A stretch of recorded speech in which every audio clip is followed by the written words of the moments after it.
You ready for some crocodile morning piano routines? All right, let's get started.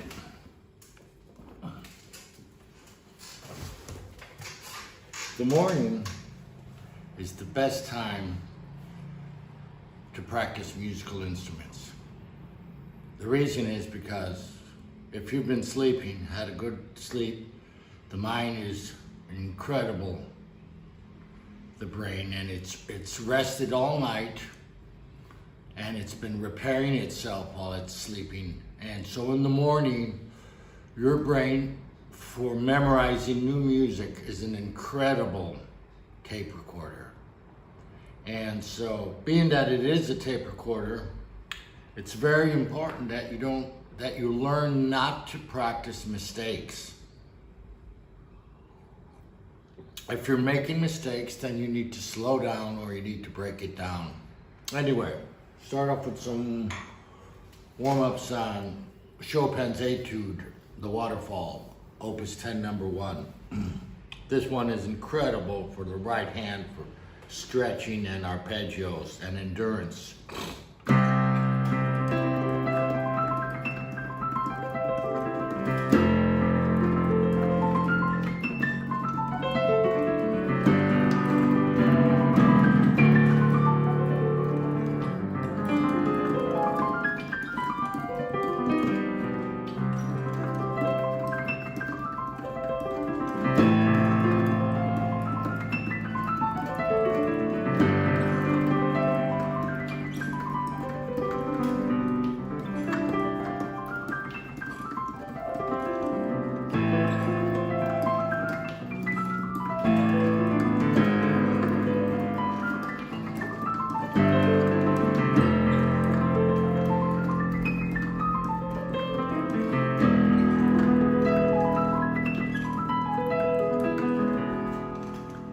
Now with these, with Chopin's Etudes, if you're feeling fatigued, then you need to stop so you don't damage your hand. And if you are feeling fatigued, it means you're not holding your wrist or your arm in the proper position. The difficult thing about Chopin's Etudes is not so much playing the notes, but it's the endurance, being able to play the whole thing at the tempo that he requires. So proper wrist, arm positioning, relaxed shoulders is super important. I love Chopin's Etudes for piano technique. I work out on about 6 of them. And if you can play a couple of those, everything else becomes easy to play, technique-wise. So I love them. That one's called The Waterfall. I love the Black Key Etude also. Incredible for the right hand. It's all black keys, of course. In the morning if I have not mastered something or I'm still learning it, I do a lot of it hands alone. Now with this, the Black Key Etude, the song is the left hand. And the right hand is the difficult part, it's the accompaniment part. And with this etude, wrist rotation is imperative or you'll never be able to play this thing all the way through because it's so difficult on the forearm.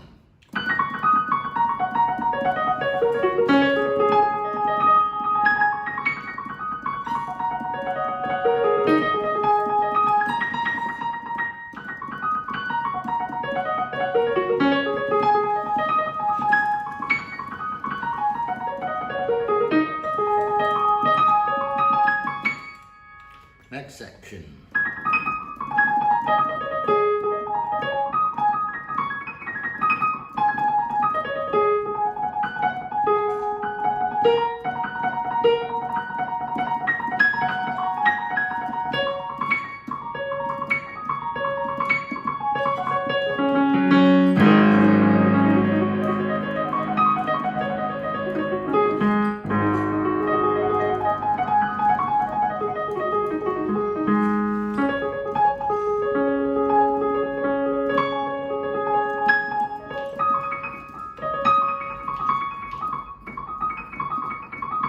on that section, I'm moving my body to the right here because it's very important because not only at this point is your right arm starting to get difficult, but this is very high and it's very difficult. So if you do it staying here and just reaching, it's going to put extra fatigue on it. So it's best to move the body over so the arm is still hanging in a 90-degree angle naturally. And I learned that from watching the master playing these etudes, Vladimir Ashkenazy. On many of the etudes, when stuff gets up really high, his body is moving so that the arms are not like this, because this is unnatural. So he'll move it so it's still hanging natural.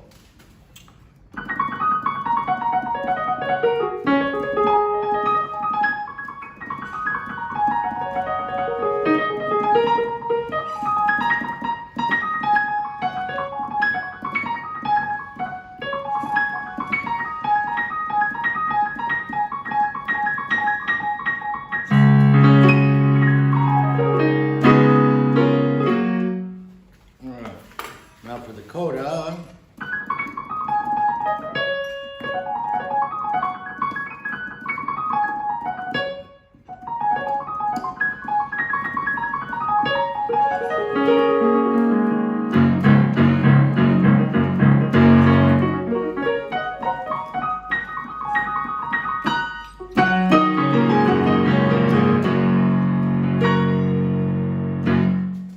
So, remember, I'm warming up, so I'm not playing it up to tempo. I'm not playing with both hands.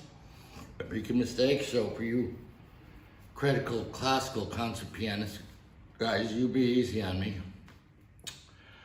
My instructions basically is for advanced pianists, not world-class famous pianists. So be easy on me in the comments. Okay. You could look at me as a pop rock pianist, and I use classical and jazz to make me just studying classical and jazz makes playing pop music just a piece of cake. So another great etude. Actually, usually I start off with this one first. Opus 10, number 5, I think it is. It's the etude in C sharp minor. What's cool about this etude is it's a conversation and it's going back and forth from the left hand to right hand.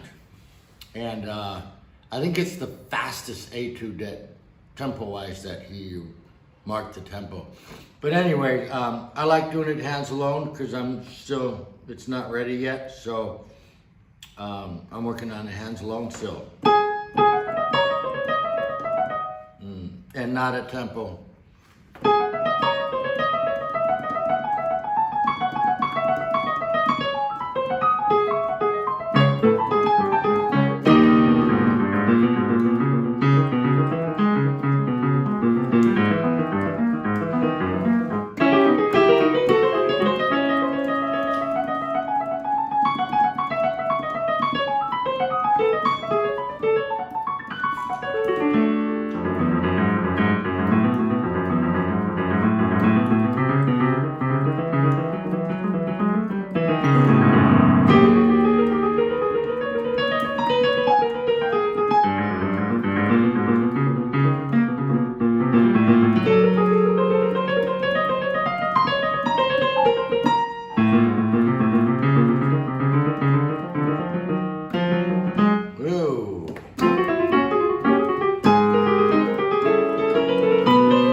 Do this section yet hands alone too good, so I usually stop here and do one hand at a time.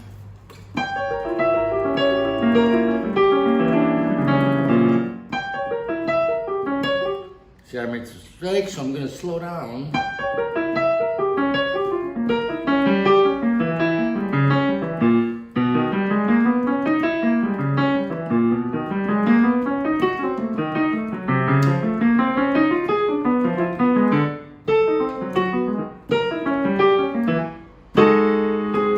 See now that one? This section is very stretchy, so not warmed up here. I really need to like just slow down and stretch here.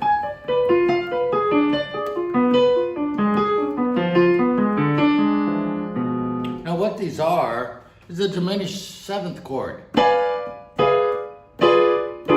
But Chopin very cleverly, this diminished seventh, he spreads it out into what they're called open voicings. When small block voicing is spread out, it's called open voicing. So instead of this, it's like, sounds so typical, but the brilliant Chopin spread it out. Sounds so much more beautiful instead of like an exercise. So it's the diminished seventh, which is two tritones. That one and this one.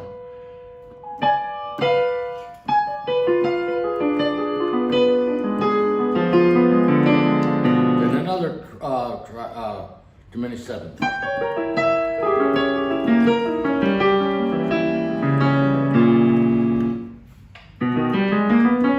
Tritones.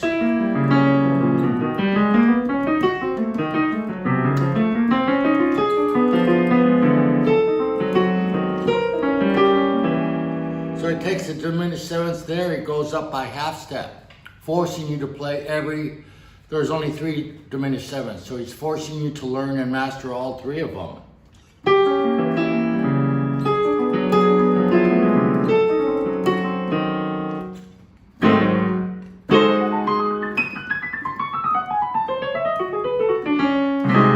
So on that section, the right hand is doing this with it.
Now this coda, I love this coda.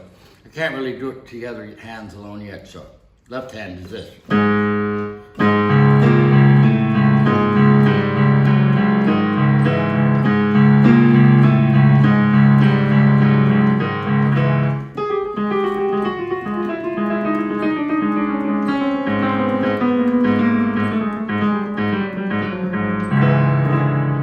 right hand is doing this.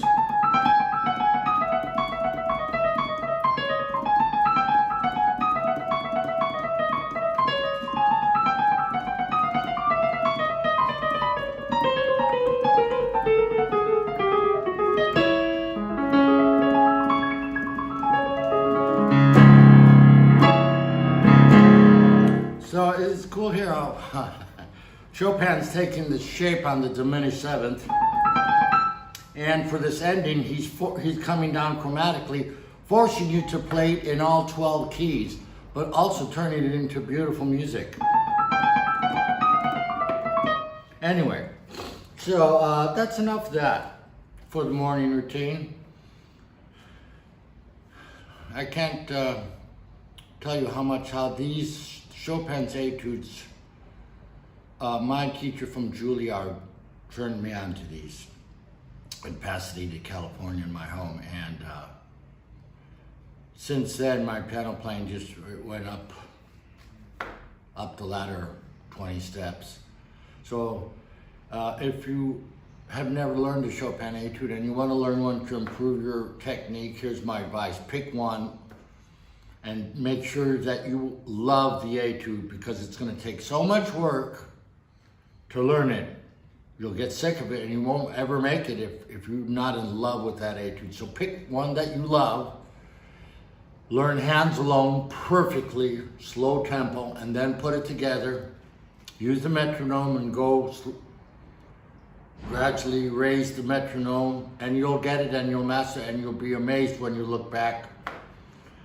These etudes are difficult depending on how talented or gifted you are. It could take you anywhere from 3 months to a year to learn one etude. They're that hard.